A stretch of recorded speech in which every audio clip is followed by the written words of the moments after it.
Recording in progress.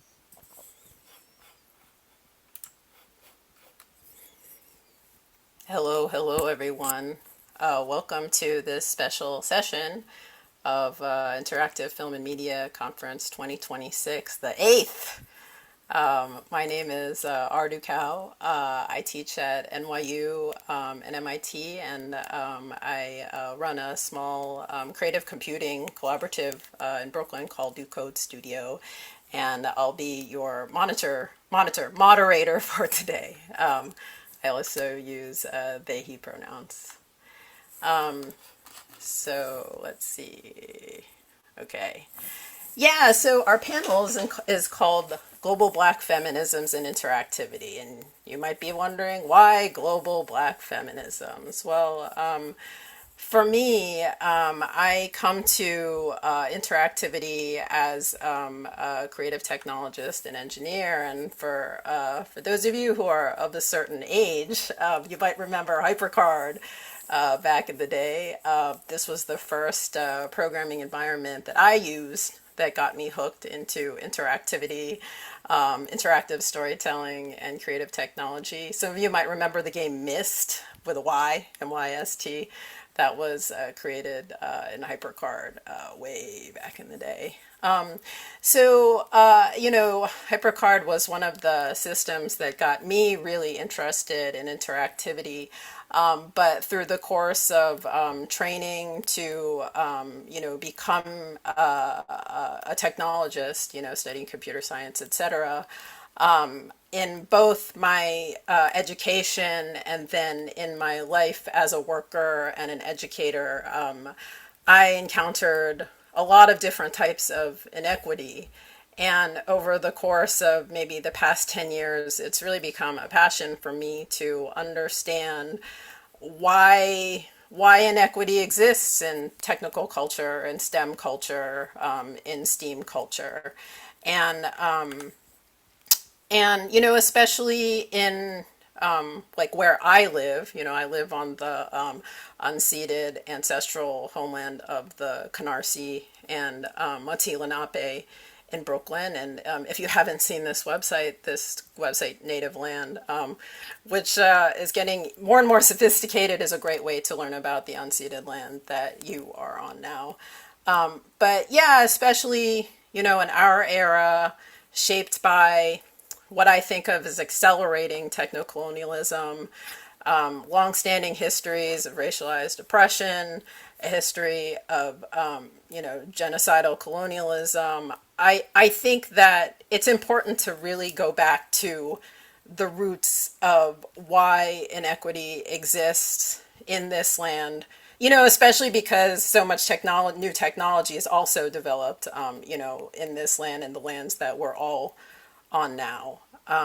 So, yeah, global black feminism has also been a really, or rather, black feminist thought has been really important for me and the students that I teach, because it's really a feminist, or rather, intersectional mode of thought. So, an important black feminist scholar, Kimberly Crenshaw, was one of the first people to use this term and is credited as coining this term, intersectionality, which is really, looking at the intersections of different kinds of bias, different kinds of oppressions, different kinds of discrimination, and looking at how intersecting marginalized identities can really help us to understand a larger system of inequity in our professional fields. And so that this paper, Demarginalizing the Intersection of Race and Sex, is considered to be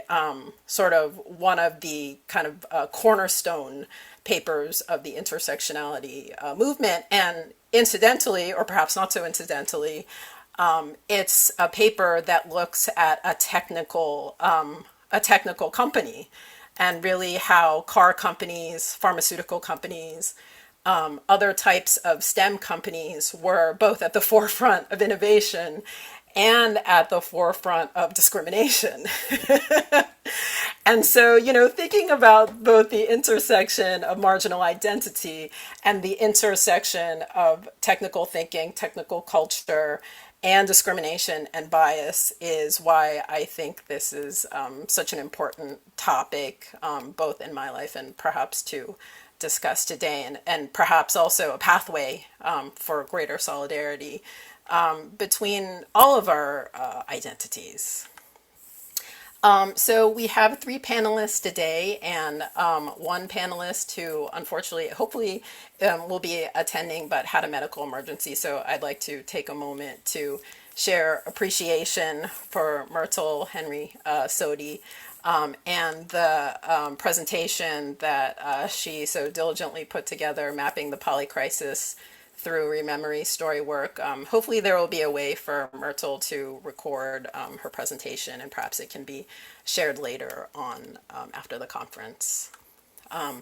But with our panelists today, we'll go through three presentations, after which I'd really be interested in a round robin Q&A. Let's see what you think, panelists. So perhaps Alma, you could ask a question of Sheetal. Perhaps Cam, you could ask a question of Alma. And Sheetal, perhaps you could ask a question of Cam to kick off the Q&A after our presentations. But without further ado, I am delighted to introduce our panelists. Our first panelist is Dr. Alma Jam out of MIT Media Lab in Cambridge, Massachusetts. I'll stop sharing now and turn it over to you, Alma.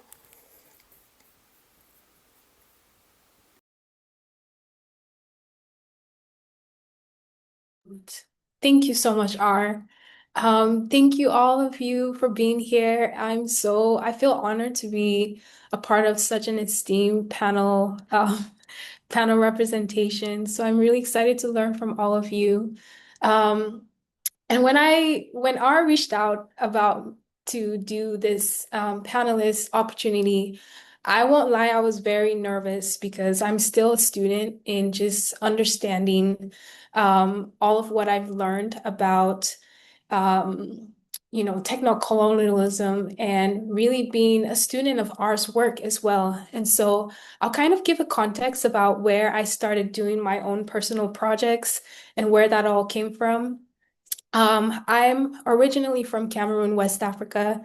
I was born and raised there for about 10 years before I moved to Idaho, which is really a lot of what has informed my understanding about not only labor, but power and just the dynamics of the system and how it plays into liberation. So it's in Idaho that I really started doing this work called the Cost of Freedom Campaign. And what that is, it's really a grassroots advocacy initiative that examines the social, economic, and personal cost of dominant Western constructions of freedom, particularly as they're experienced within marginalized communities. So through storytelling, and I just have to preface that this work has evolved so much.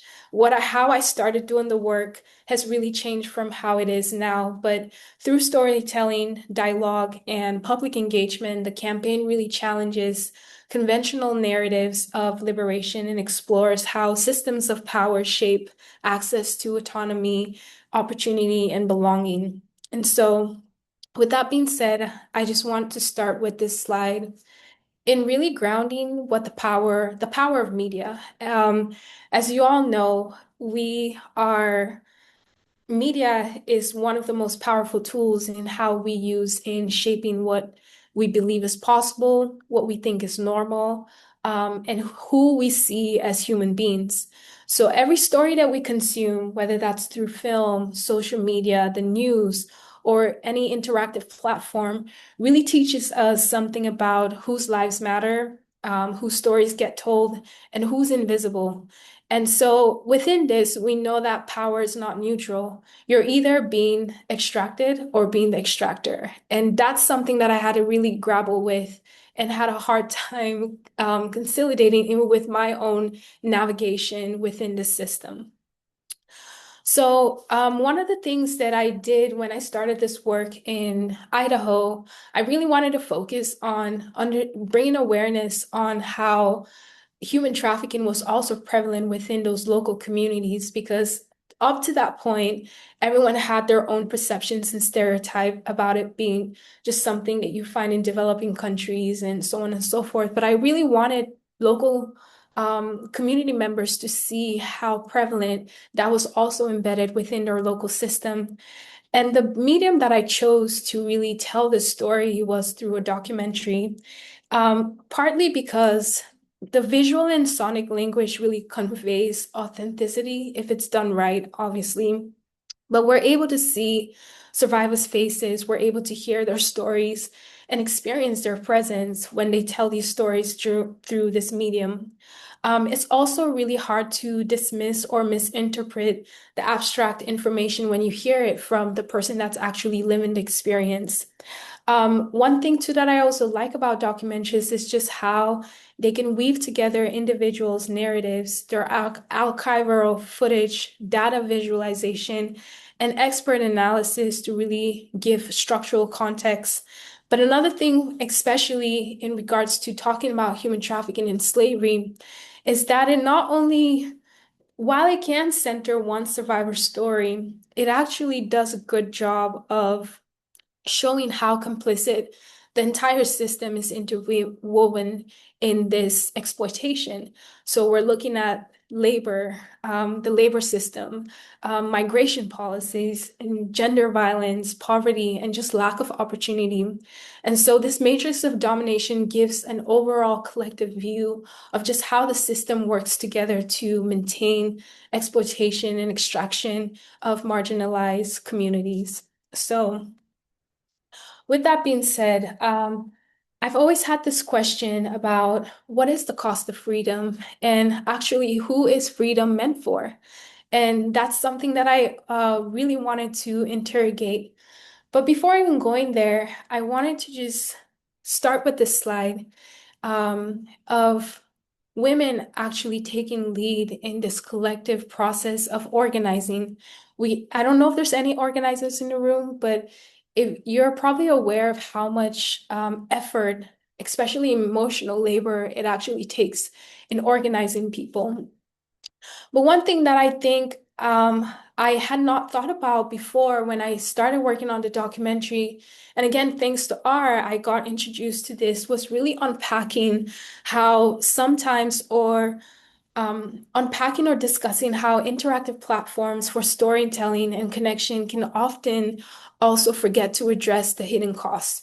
So, whose data is being extracted and monetized when we tell these stories? Whose labor is being extracted? We know with the rise of AI, a lot of the labor that goes behind it is from marginalized communities in the global South that monitor the AI systems and clean the data. And another question too is who owns and controls the infrastructure of the systems that we use to tell these stories? And really, who profits from the stories that we tell? And that's a question that I wanted to ask. So, with all of this said, this is techno-colonialism, and it's that interactive technologies replicating the historical patterns of extraction, surveillance, and erasure. So, in knowing, again, ours working with them for over 3 years. This is when I was introduced to this term and really started to see it play out, even in my work in the media lab, being or being hailed as one of the forefronts for innovation, but also unpacking of how even just that fast forward moving innovation with AI might also be adding to this techno-colonialism of how we tell stories or create media and so on and so forth. So, a critical question that I actually want to pose is when marginalized communities are invited to tell their stories on corporate platforms, who actually benefits from that data and whose labor is makes that interactivity possible. So we know from history that that usually falls on Black women, indigenous communities, colonized people, migrants, and marginalized groups in general. And so, with that being said, I feel I have always grounded my work on feminist theories, people like bell hooks, who teaches us that education is the practice of freedom. So education is not only about passive information transfer, but also about raising critical consciousness. So people are the drivers of what they create in regards to liberation.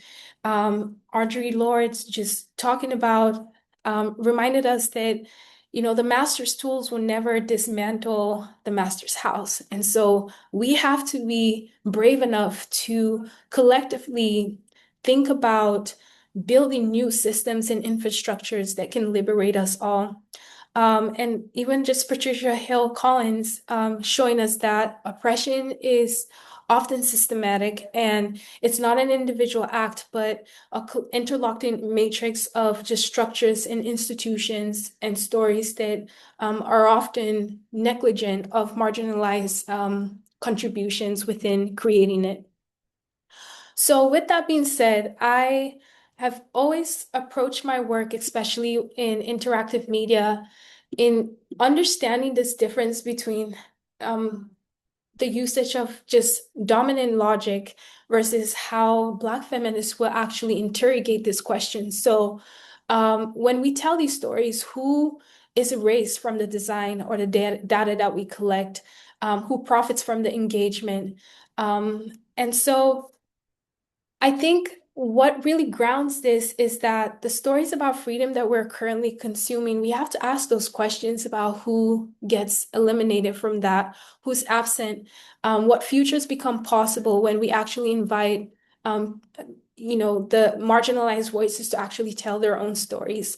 So this is an ongoing project that I've been working on with the Cost of Freedom, and that's really to start partnering with local creatives, educators, youth leaders, indigenous organizers, and community-based nonprofits to collectively see how we can reimagine what liberated futures will be. So, through exhibitions and workshops, community gatherings, we imagine what that collective freedom would be and what it means to practice that, and begin sketching those blueprints for what a liberated future would be.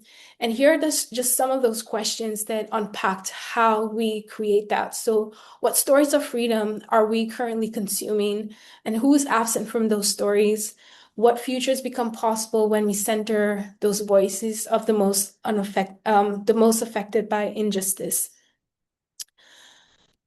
All right, so here's just a collage of some of the work that we did in Idaho, working with our indigenous communities to just bring awareness about missing and murdered indigenous women and men, working closely with refugee and migrant communities to really talk about the labor extraction that comes on within how they're perceived by their host communities and so on and so forth. And so I want to continue doing this work. And like I said, it's changed so much over the time, especially with how the rise of techno-colonialism and how we think about the mediums in how we tell stories and who's being extracted in the ways that we do that.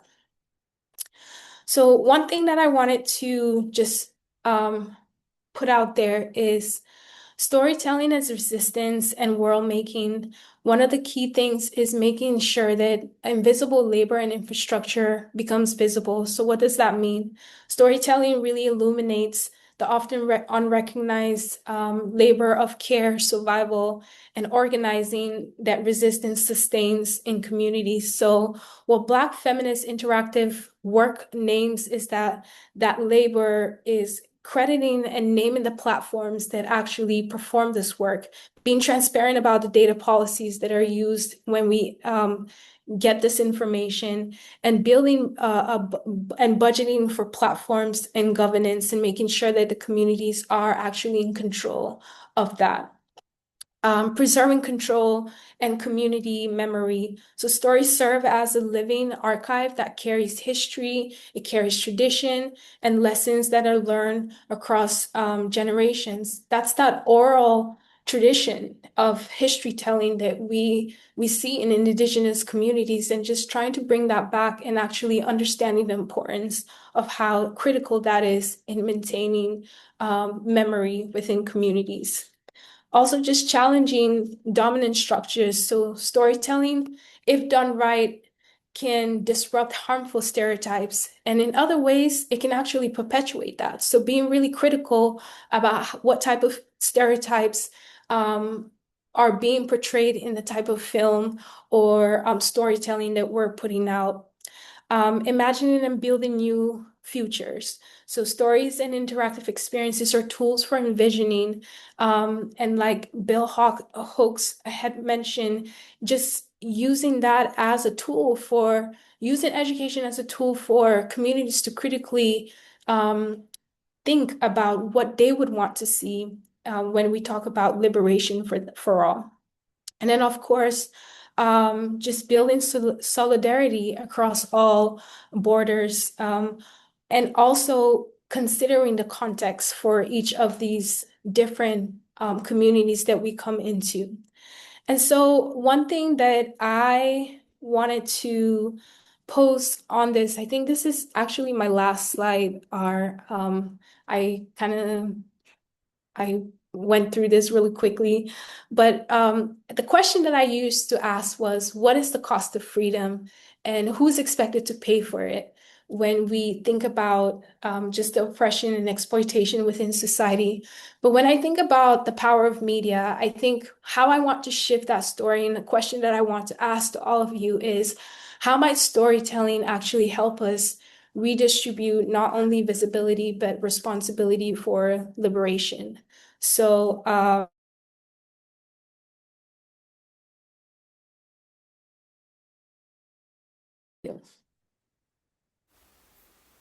Thank you so much, Alma. Yeah, a round of applause for Alma, please. Great. So let me switch back to sharing. Before we move on to our next presenter, Cam Mbayo, I just wanted to mention that I had a chance, mainly through cyber stalking, to watch an earlier version of The Cost of Freedom. And it was very moving and very eye-opening, particularly in the context of Idaho, a place I've never been. So, yeah, something to look for on the internet. All right, so our next presenter is Camille Louise Kumba Mbayo, also known as Cam, who I believe is here in Brooklyn, New York today. But Cam, you can ascertain that. Over to you. Okay. Hello, everyone. I am usually based in Brooklyn, but I've been doing lots of movements right now, and I'm actually like sort of in between locations. The place where I was gonna take this conference call from was closed early, so forgive the background noise. Um, but yes, I am ready to start. A little bit about me. I am, yeah, yes. So I'm going to talk about the journey to crafting our legacy, which is an engineering education project that's an immersive storytelling experience that started um, officially last year, but I think has been a long time. Next slide, please. So I'm going to talk about my guides in general, then a little bit about my personal journey, the beginning of my arts practice, then crafting our legacy, and next steps. I included a quote that I really enjoy about our responsibility to the world, and it's not your duty to finish the work, but neither are you at liberty to neglect it. Yeah, that's one of my guiding phrases. Like to so here are some pictures of people who have inspired me throughout my journey. In the center is my mom. It's actually her birthday today. She's turning 60. There's June Jordan, queer, Black feminist, libertarian author. There's King Zinga, who was a queer Congolese king, but like sometimes people refer to them as a queen. And then this family picture is of my grandma, great grandma, and grandpa on my mother's side, and some of my families. Yeah, they have like I've really been grounded by looking to people who came before me and the lives that they imagined for me and worked towards. And as I make my path, it's something that I think about where it's like, oh, I want to not just make them proud, but also like live the joys that they couldn't.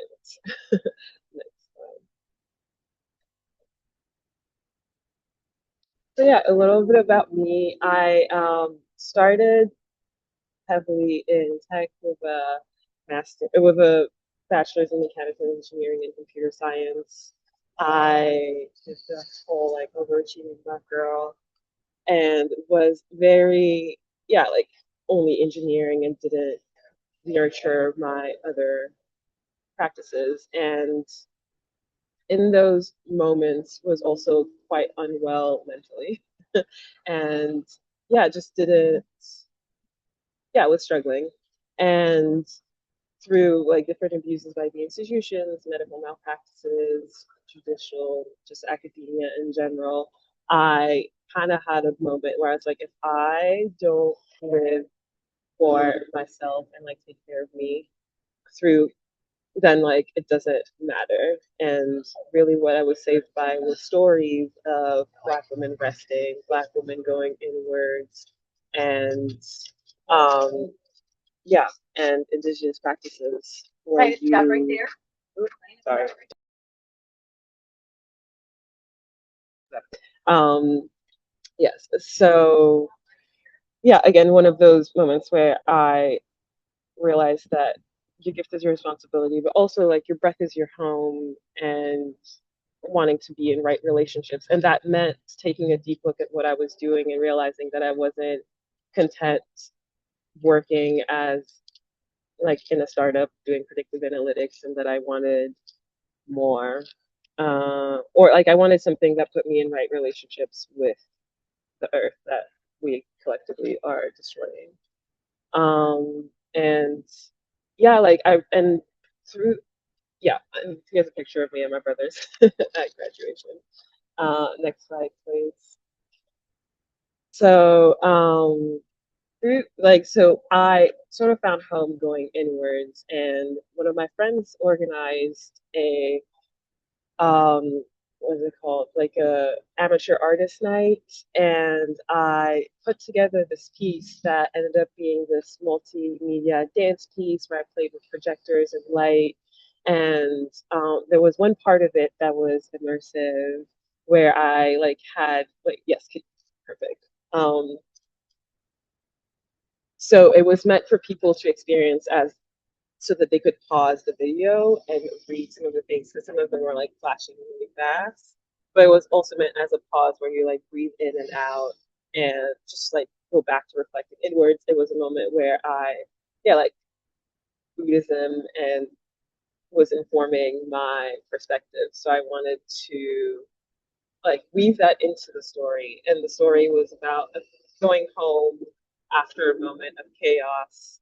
And I like made this movie. The piece is called Water Dancer. And the key topics were really like following intuition and like going beyond the like, oh, this doesn't like, oh, I'm not trained for this, or like, oh, this doesn't like make sense in the like Cartesian system, just like uh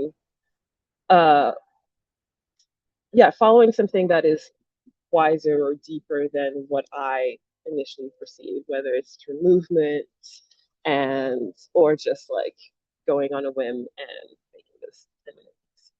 So that was my first piece. Next slide, please. Oh, and one other thing that I wanted to say about that piece is that we don't have to go back, but I shared it with a lot of people that I cared about, and they really enjoyed it and it resonated with them. And also it ended up being what I used to apply to art fellowships in the future, which is then what launched my socially engaging arts practice.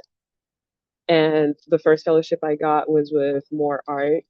And in that fellowship, this piece was born, which is, if you don't know, Twine is a web-based, like interactive storytelling experience platform that helps you make games.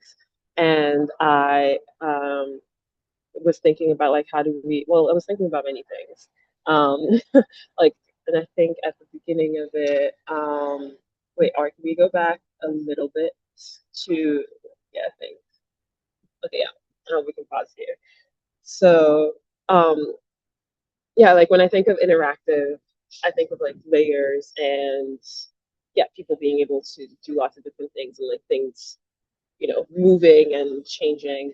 So this piece originally, like I said, started oh, I don't know if I mentioned, but I am Congolese, and it has always been a part of me. But starting in 2023, it's something that I became. What was it? Yeah, no, beginning of last year, after an escalation of the wars, it became a more active part of my psyche because I was starting to learn a lot of things that I hadn't known before about the violence. So it was just something that was occupying my mind as I was also diving into my art storytelling practice. So yeah, this like Twine game started as like, oh, I want to talk about Congo, but then it like turned into a project that for the fellowship we were going to uh, yeah, we were like meant to teach something to the cohort. So I wanted to teach them about the like Twine, how to use Twine. And then I wanted to repurpose it to this like grounding web experience, thinking about like how do we disrupt the digital space? Because yeah, I think that technology is cool and I think that you can make lots of cool things with it, but I also think that it like separates us from how we interact with one another. And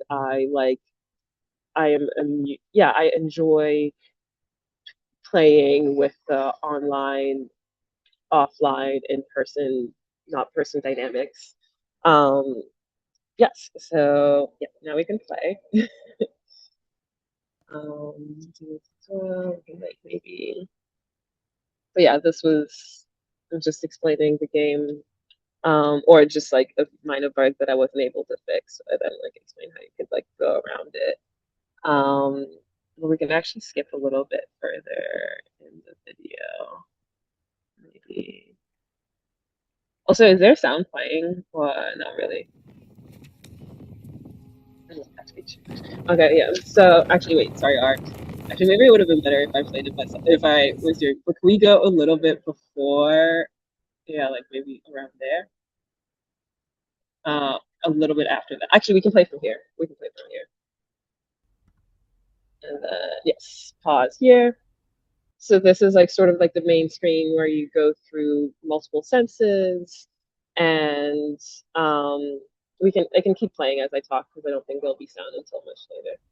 Yeah, where you go through like multiple senses, and I think the first sense that and this like I'm gonna go through is hearing, which is where I put the like Congo or and we don't have to watch the whole thing, but like the Congo lens where I had gone to Washington Square Park and was meant to be passing flyers but felt really awkward.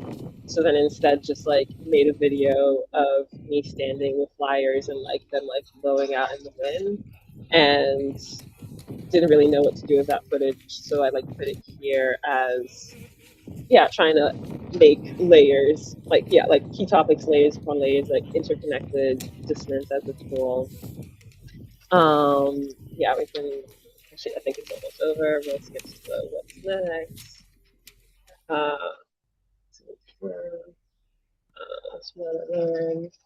actually, can we skip to a little bit? I don't. I just want to show the like last part about balance because I think it's funny. Um, yeah, one of the things is like the things you entered in the smell appeared in the like taste, um, and then the balance. But it's like, oops, we haven't found that one yet. um, Yes, so we can go to the next one. Then another way, or like interactive, like storytelling tool that I've used, this one was a web alter. Yeah, although this one is loud, so maybe like reduce the volume a little bit, and I can also talk over it as it's going. But it's a HTML CSS website that is meant to be an altar. Um, and it was an altar to my sanctuary, which I considered my home. And so you like, so the web page is sort of like moving through different rooms, and there are, as again, like I said last year, Congo was a big part of what I thought about as like the background of that last page, like the introduction page, where you move through things, had essentially just news articles of the war in Congo. And yeah, because I'm very, I think when I think of blackness, it's just like I just finished reading Black and Blues, and it talks about the invention of blackness and all of that. But it is just like this multitude of like experiences, and it like feels like dissonance and layers, and forget where I was trying to go with this. Um, okay, wait. Yeah, we can pause here. So yeah, one of the ways like this is interactive is just like where you can go through the different rooms, or you can like click on things, and it also felt like a different way of experiencing the web, because it's like we're slowing things down. It's also only you can only really experience it well on a computer. It doesn't work on the phone. So it's like playing with how we like normally use websites to, yeah, like I don't know if many authors on the web in this way. Yeah, we can go to which, yeah, these are all projects that I did before crafting our legacy, which is it was inspired by an article I read in a Guardian, which talked about forgotten cities, and it talked about Benin City, which is present day Nigeria in the 1400s, and how they had the city was organized in fractals, which was a mathematical concept not invented in the West yet, or like not discovered in the West yet at the time. And also that the concept of theft in the city didn't exist. And I can only imagine that it's because people had their like needs met, and yeah, and I was very intrigued by this concept. Yeah, like what would it mean to live in a world where we're in a moment where like theft as a concept didn't exist, and it really, yeah, and I was trying to figure out how to bring that into an experience, and made this, yeah, intentions, yeah, and then I like wanted to center blackness, and a lot of times when I think of people back home, they like in Congo, it's like they don't remember, not everyone obviously, but much of the history before colonization is forgotten, and therefore there isn't this like, oh, but we like knew stuff before, um yeah, before whiteness. It's like we had systems that worked quite well actually. So it's like I wanted to, yeah, center that and be like, hey, like look, like we could we had, yeah, we had math, we had all these other things, we had structures, we had um our structures were like really good with like heat stuff. So I thought of things that I wanted to teach as well, because like engineering is made inaccessible in many ways, and I thought of the, actually we can go to the next slide, where I thought of the five things, or yeah, five things that I like wanted to share. Like circuits came to mind, structures came to mind, um, and in the structure, yeah, structures came to mind, renewable energy of some kind came to mind, and like playing with sensors, which is also in the circuits, but different. And then there was software, but that wasn't involved, and coding, but that isn't part of version one. a like possible version two, which I'll talk about a little bit later. So then we're trying to figure out how to like weave, build a story while also like teaching these concepts. And I came up with this like 4-part or 5-part workshop where you first arrive, you time travel to 1400s where the concept of theft doesn't exist. And as is custom, as is the custom, this people help you build your home, um, which that I got from a different book. Um, but yeah, so then you have these like basic structures, which in these cases are pipe cleaners, popsicle sticks, and you build your home in on a hexagon piece of paper to represent the fractals, so that we can then assemble the towns in different ways. Um, and yeah, people had a lot of fun with this. It was really fun seeing all the different shapes that people came up with. Um, oh, and one of the other things I talked about with the structures is like the shapes of the homes and how it was, yeah, the heat transfer of it all, how like heat rises. So they would make their um, homes cone shapes and the materials that they use. So people like that was in the back of their minds as they were thinking about making their own structures. And we had a like water filtration unit. We had electricity with Play-Doh, and because since Play-Doh is conductive, they made like circuits to light up the town. And I weave that into the story in the way that Benin City was one of the first cities to have street lamps or like street lights. So that's part of like, oh, you like light up this town, but in the 1400s was yeah. So that's that. Make your own. Yeah. I aspire to like have an activity where you made your own drums. I haven't done that one yet, and I am still, but I do still want to include that in the crafting our legacy version 2 or 3.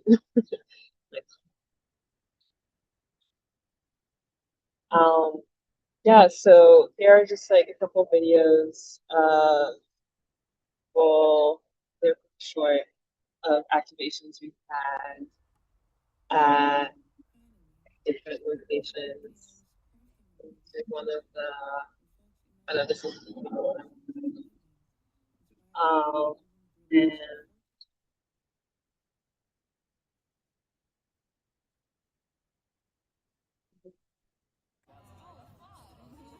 yeah, it was fun to bring it. I like brought it to parks. We did it in some museums, we did it in some cultural centers, and yeah, it was interesting to get people together and to talk about colonial Africa. Next slide, please.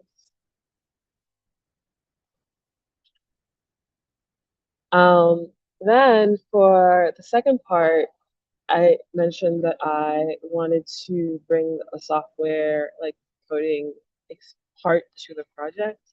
So I am in the process of building or like have sort of built a MVP that I am refining.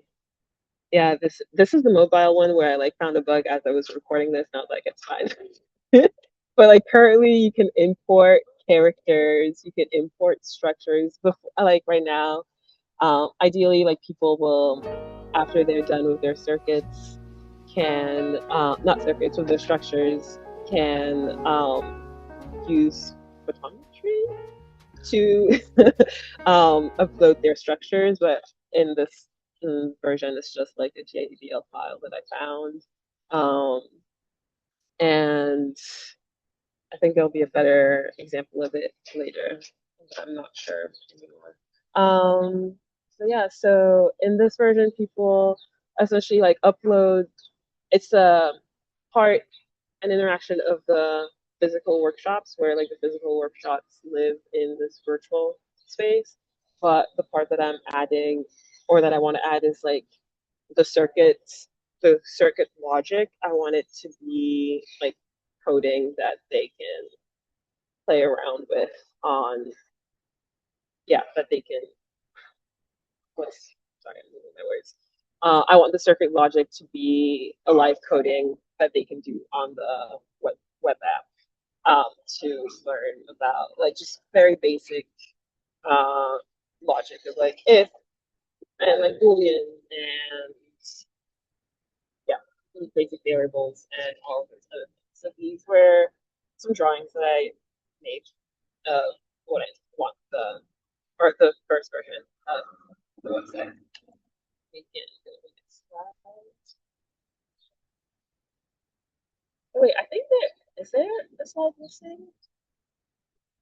There was one with before this one. We can go back one slide.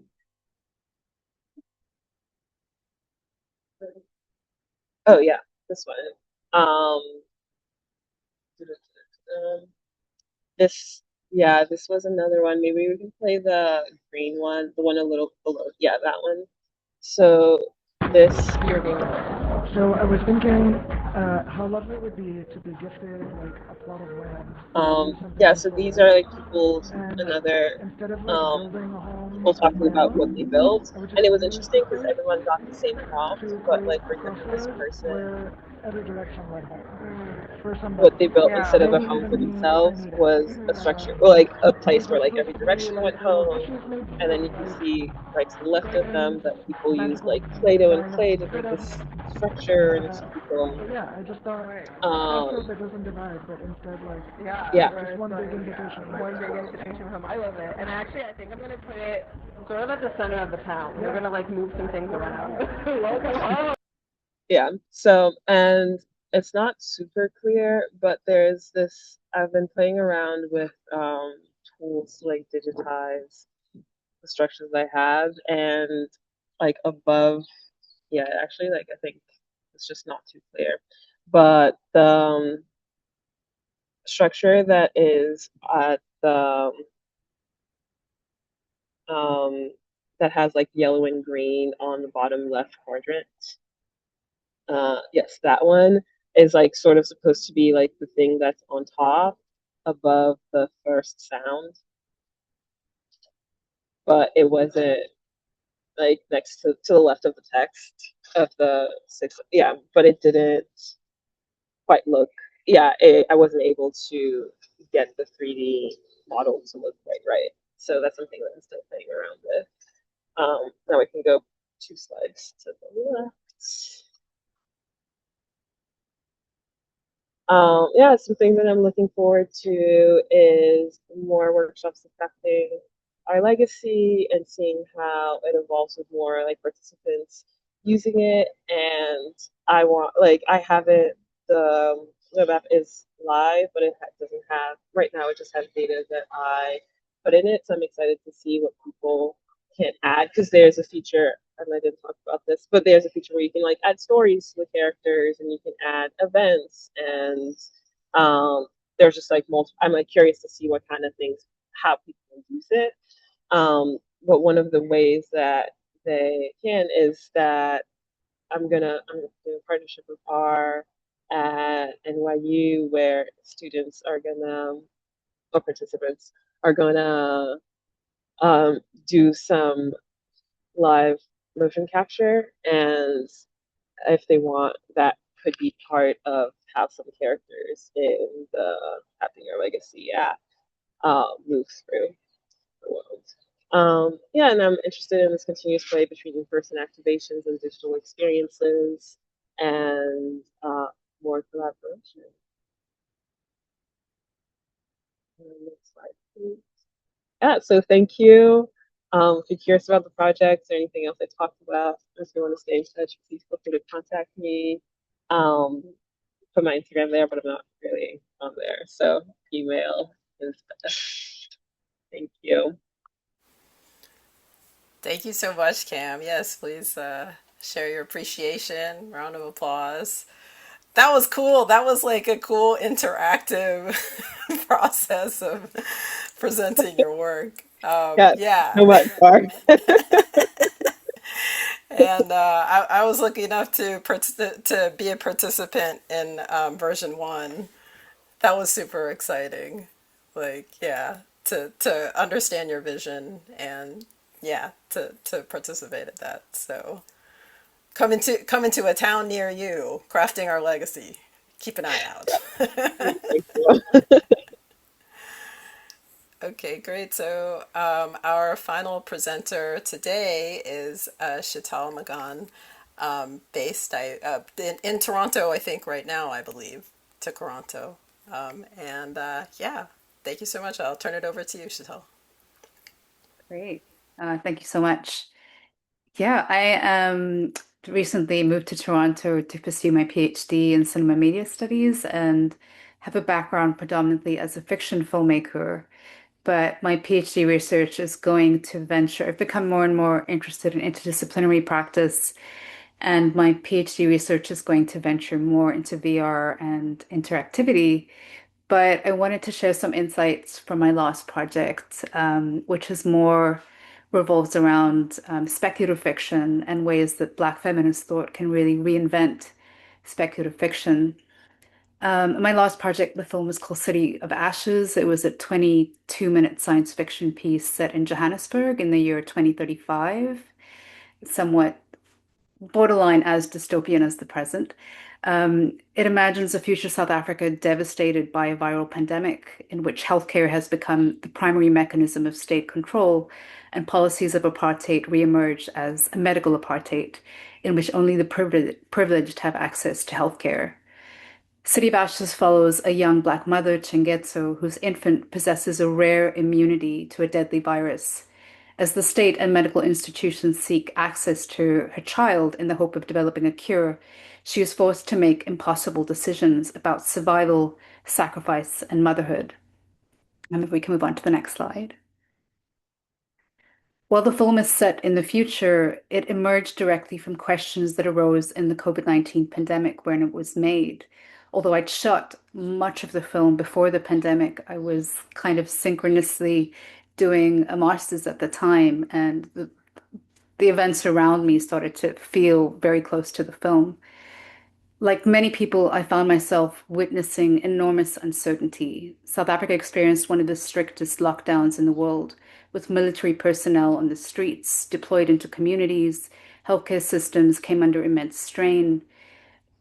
Exercise, alcohol, and cigarettes were all regulated by the state. Public debates around vaccination, surveillance, and state authority in healthcare intensified dramatically. As a filmmaker and emerging anthropologist, I became interested in how these conditions were experienced differently by women, but particularly by mothers.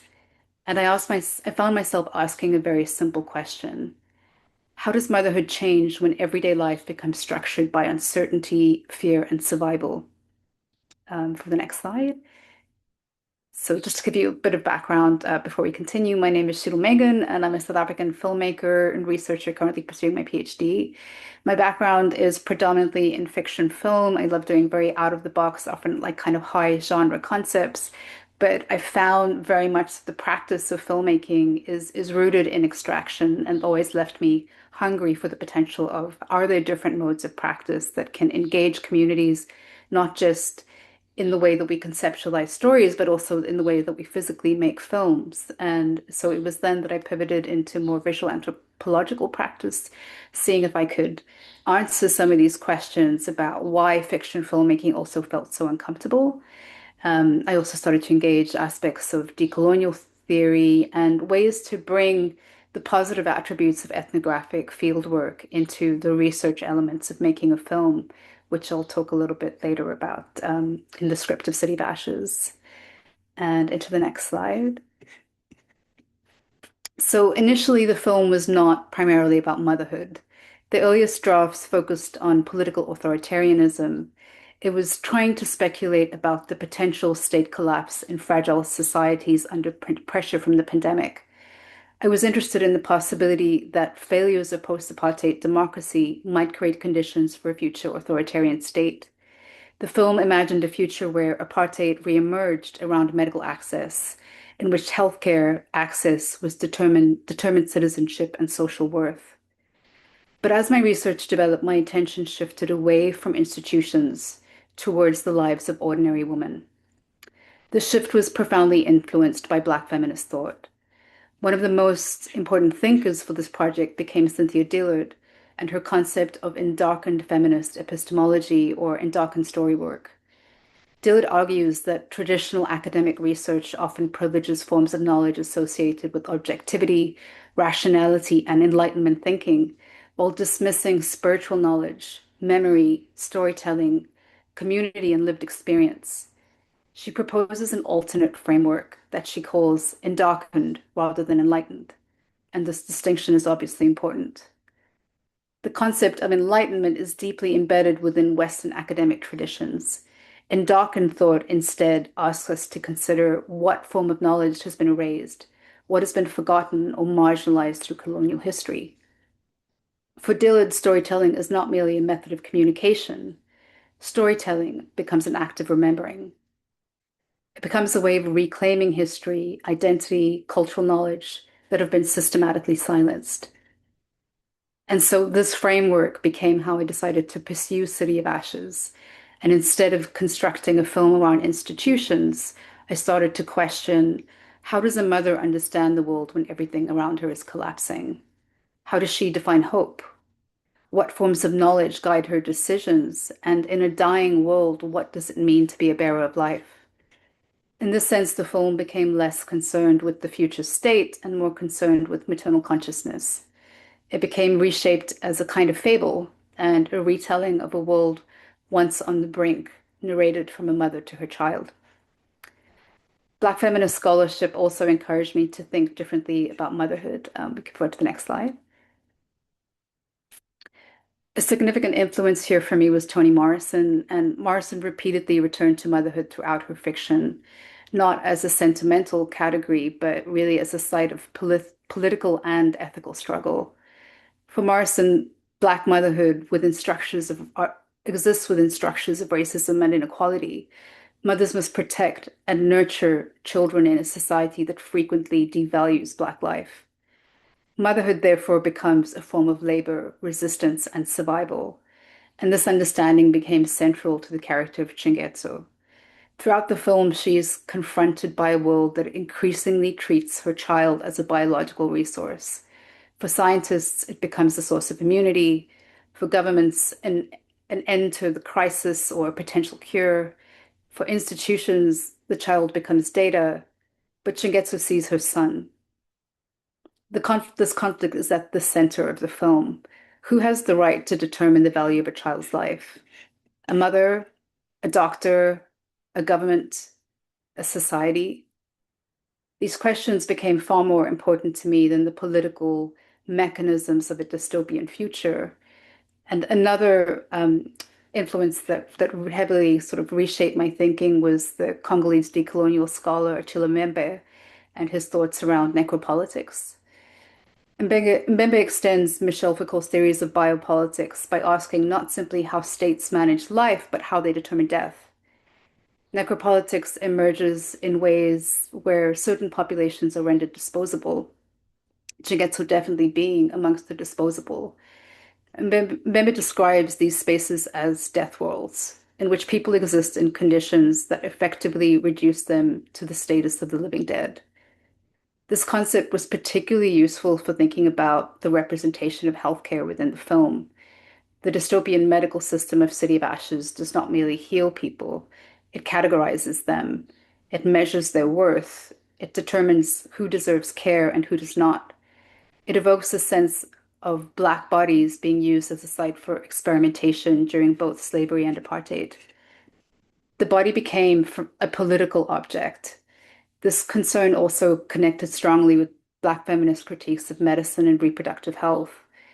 I became particularly interested in the story of Henrietta Lacks, a Black woman whose cells were taken without her consent and became foundational to modern medical research. Lacks' story reveals how Black bodies have historically been sites of extraction and exploitation within scientific systems with no semblance of agency. One of the central questions of this project was also methodological. The next slide. As a fiction filmmaker entering anthropology, I was interested in whether a screenplay could function not simply as an artistic document or a creative blueprint, but as a mode of inquiry in itself. Rather than beginning with a fixed script and then illustrating anthropological ideas, I approached this screenplay as a living research document that could evolved through ethnographic agreement. The film became a site where theory, observation, and imagination and lived experience interacted with each other. Alongside theory, ethnographic research became an important component of the project. I conducted interviews with Black women who became pregnant and gave birth during the COVID-19 pandemic and endured South Africa's failing healthcare system. I also interviewed medical practitioners and medical anthropologists. These conversations transformed my understanding of motherhood during the crisis. Women spoke about fears of infection, they described isolation during childbirth, they discussed uncertainty surrounding vaccines. Many described feeling vulnerable and alone within the healthcare system, and many demonstrated extraordinary resilience. For me, one of the most surprising findings, especially because I wanted to conduct this kind of research because I wasn't a mother and I didn't have that kind of positionality or insight, was when participants were asked whether they would allow their child to participate in medical research if that child possessed a unique immunity. Almost all indicated they would consider doing it if it could benefit others. In this way, it felt like motherhood transformed ethics. This finding challenged all of my assumptions. I initially imagined a more antagonistic relationship between motherhood and medical institutions. Instead, I encountered complex ethical reasoning, care, and a sense of communal responsibility. And these insights dramatically shifted the screenplay.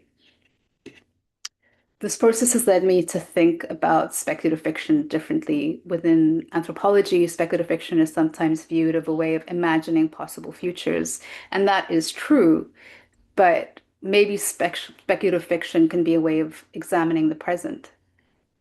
I also drew inspiration from John Rush, Zora Neale Hurston, and Sarah Pink, and began to see fiction as a legitimate form of anthropological inquiry. Next slide.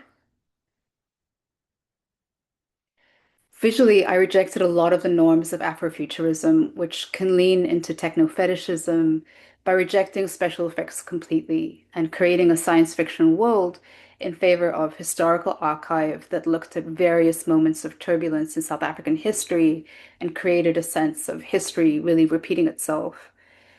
The future depicted in City of Ashes is definitely not a prediction. It's a provocation. It asks what happens when equalities are intensified. It asks what happens when motherhood becomes entangled with state power. And most importantly, it asks who are remembered and whose stories are forgotten. I think one of the central lessons I took from Cynthia Dillard's work was that research should be accountable to the communities. It should contribute healing in some way and allow for remembering and transformation. And with that, I wanted to play a 3-minute piece of the film, which was just the opening scene and kind of sets up the world.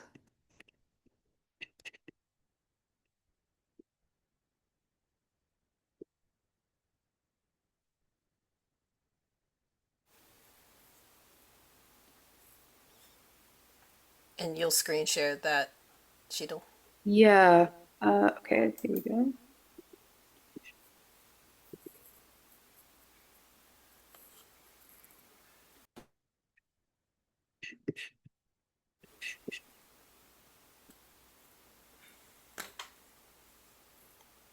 Is it sharing yet? No. Not yet. If alternatively, if you want to share a link, you can try it on my end. Whatever works. Whatever is easiest for you. Let me try and pull up the link quickly. Thank you for introducing us to the concept of Endarkened story work. That's definitely something I'd never heard of and would like to look into more for my teaching and learning. And some of the, I'm just gonna sort of vamp while you're bringing the movie up, but you know, your mention of Morrison and Lax is very salient to me, and some of what I research and teach as well. It's one of the ways that I like to kind of organize sort of storytelling and and Black feminist thought is a framework that I call disruptive technology in diasporic communities and diasporic stories. And I think both the example of Henrietta Lacks, whose cells were harvested not too far from New York at Johns Hopkins and Baltimore, Maryland, and the work of Morrison is full of technology, and so it's really, why can't I copy this link? Okay, let I'll me. copy the link. Okay, I think I got it. Okay, okay, great. Hopefully the password works. Okay, I got it. Let me share my screen. Okay, here we go. Okay, and just the first 3 minutes. Yeah. Okay. Let me know if you don't hear the sound.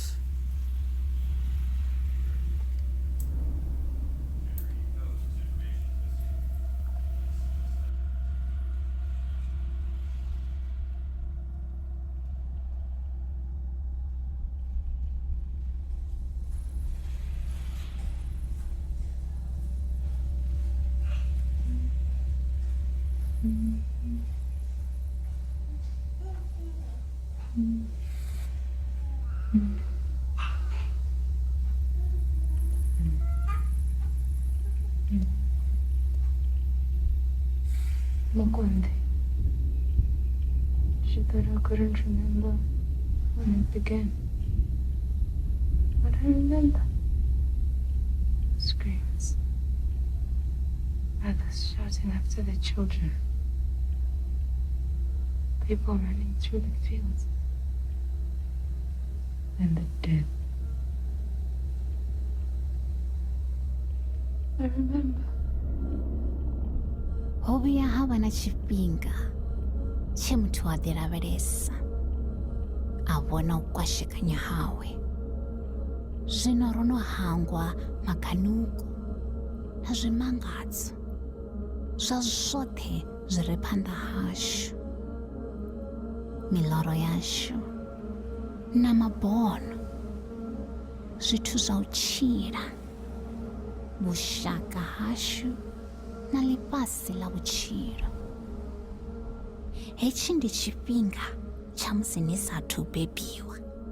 Ho vha na tshifhinga tsha musi u sathu vha na malwadze, u lwala na dzinndwa. Zwino ri tou vha luvhanḓeni lune nndwa ya vha kha riṋe. Vhutshilo hashu na zwine ra zwi shumisa. Zwino ri lwela uri ri humbule tshiṅwe na tshiṅwe tshe tsha vhuya tsha ri ita vhathu.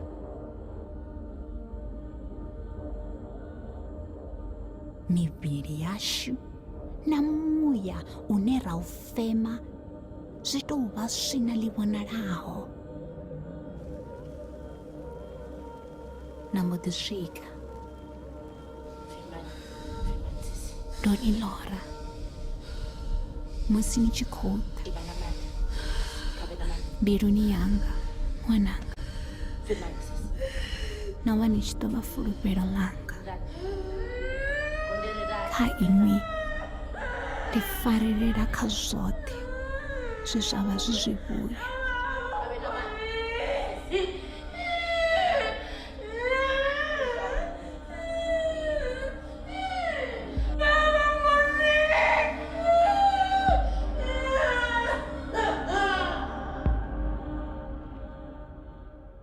Ni tou vha tshedza tshanga zwiswini.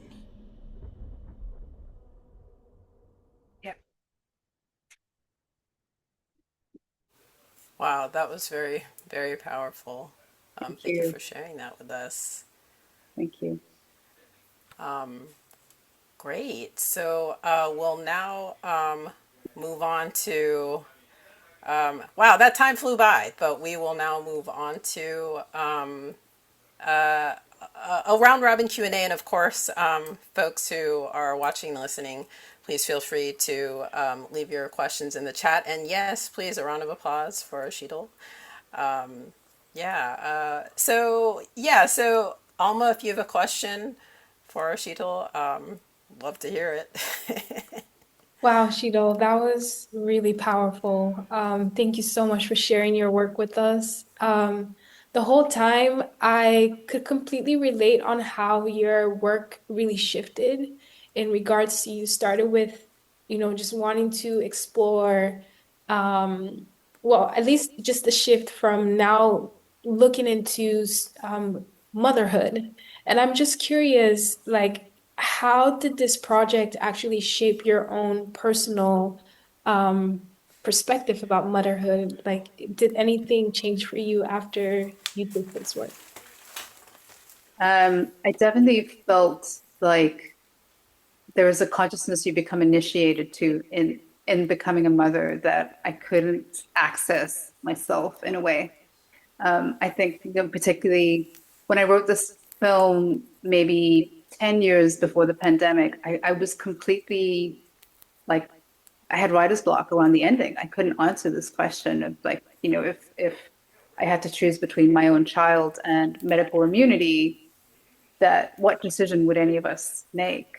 And I think it felt like mothers accessed a level of consciousness that you don't have until you are one, in the way that they were all able to say, if we're able to help, we would. Thank you. Great. Thank you, Alma. Thank you, Sheetal. Okay, Cam, do you have a question for Alma? I do, Alma. I was curious about how you've seen people's perception and I like in the communities that you're doing the work change through your work. Um, that's such a interesting question because I think it's been evolving. What I started to find out is how hard it is for people to actually imagine their liberated futures. And that's something that really stuck out to me and actually gives me appreciation for the work that you do.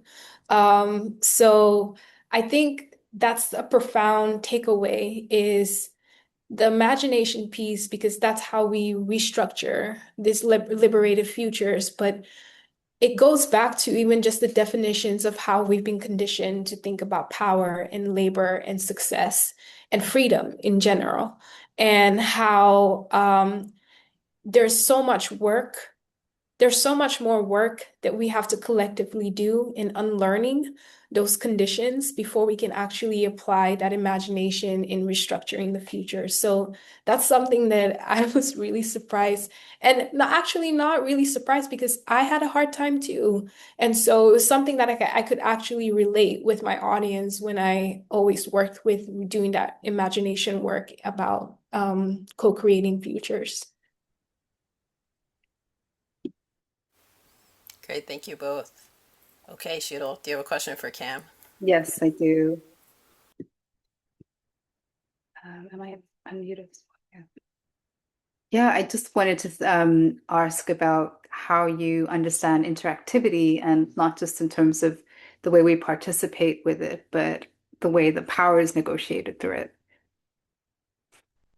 Hmm.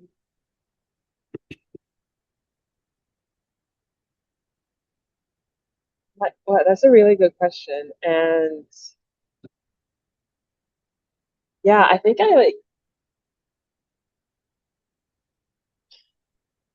I haven't really thought, not that I haven't thought about power, but I guess I haven't thought about the specific power dynamics in interactive work that I do beyond like being like outside of like the personal lens of like black queer migrant, like showing this work in many spaces where I'm not necessarily, even though I have like, oh, I like want this to be like, I want people who are like Africans to like see themselves through that, like that's not necessarily the like demographic that I get, but like that isn't, so it is like I then like try to not be like, because I also don't want to like fetishize the past in like any Wow, I'm afraid I don't have a great answer for your question. Okay, But the progress yeah, I question. think yeah, I think the real answer is I haven't really thought about it, and now I want to think about it. Thank you both. I have a follow-on question, but first, a question from Leah for Cam. Leah was so inspired by the world building events you have staged, and it seems like the hands-on elements are critical to the experience. Do you have thoughts about how a virtual gathering might practice some kind of similar work? Yeah, actually, I like that was one of my intentions is like a lot of the materials, especially for the like maybe not the like circuits, but even for the circuits because it's like mainly Play-Doh and then like you do have to get LEDs and batteries, but a lot of the materials for the earlier section are like pretty like easy to get. So like popsicle sticks, clay, paper and like tape and all the their basic materials. I am hoping to eventually put together just like a not curriculum, but just like list of materials and like this is how like some people have done it, so that people can then like do it on their own and like either like do it virtually or like have people over and then do it together. Like I don't have to be an active part of the process of experiencing it. It's almost like the process becomes fractalized, you know. Exactly. Go and do it. And so on and so on Mhm. and so on. If you remember that commercial, that shampoo commercial, I told my friend, and they told their friend. Okay, great. Are there any other questions, either from the panelists to each other or from the audience for the panelists? We have 2 minutes left. Well, okay, so I actually have a last follow-on question from Sheetal's question for Cam in regards to, well, actually, Stefano, did you have a question? I see you turned your camera on. No, just the Oh, camera okay, on. Sorry. no No, problem, no thank you very problem. much. It was very, very, very inspiring. I do actually have a question for Sheetal, perhaps. Not really a question, but thank you very much, all the panelists. Very, very fascinating presentation. It's quite late in the night here. So, anyways, um, now it's about your practice, and now I consider myself a filmmaker as well, kind of. But I really like your idea of using the script as some sort of a methodology, like within, like from a fictional point of view, but within the ethnographic kind of field, in a very, very interesting angle. You mentioned Sarah Pink as well, which is very kind of visual contemporary in that sense. So it's not ethnography as we kind of used to consider it, or the way how we generally think about. So I was thinking, I was just wondering if you could expand a little bit more about that approach, because I can't really fully visualize that, the idea of using the script in that sense, because I do teach a bit of script writing as well. Mhm. And then, do you know what I mean? When you deal with this kind of, kind of the liminal kind of, the gray zone between kind of ethnography and because it's not truth and reality, it's something else. It's more kind of a tool in a way. And I don't know. Sorry, just a few thoughts about that. I found that really fascinating. If you could tell me a little bit more about that, would be great. Thanks. Yeah, I think part of the part of the reason for wanting to explore it that way was finding certain aspects of the script very difficult. And I think if someone were going to continue with that kind of research, it's the thing that is hardest for you to really answer for yourself, becoming the so for me the question of would you give up your child to medical research? I just felt that I could not end the film and answer that question, but in confronting real mothers in the same position. And I think part of the reason I wanted to do that kind of research is dealing with um, marginalized women in South Africa, who have endured so many different kinds of oppression. My assumption wasn't good enough. And I think as filmmakers, fictionalizing an assumption just it doesn't feel like I would never have been able to uncover the truth that I actually found. It would have always been speculative. And I think there's some kind of representational justice that we can do by going into communities and actually confronting the questions and trying to, make fiction out of that. So it's some kind of hybrid model, I guess, that I'm experimenting with. It's amazing because it's based on the story as well, the narrative. You're almost finding a way to decolonize the way in which we tell stories, or we Mhm. used to tell stories, and it's so clear and so powerful as we can definitely see from your work. So no, thank you for that. Thank you. Thank you, Stefano. Thank you, Leah.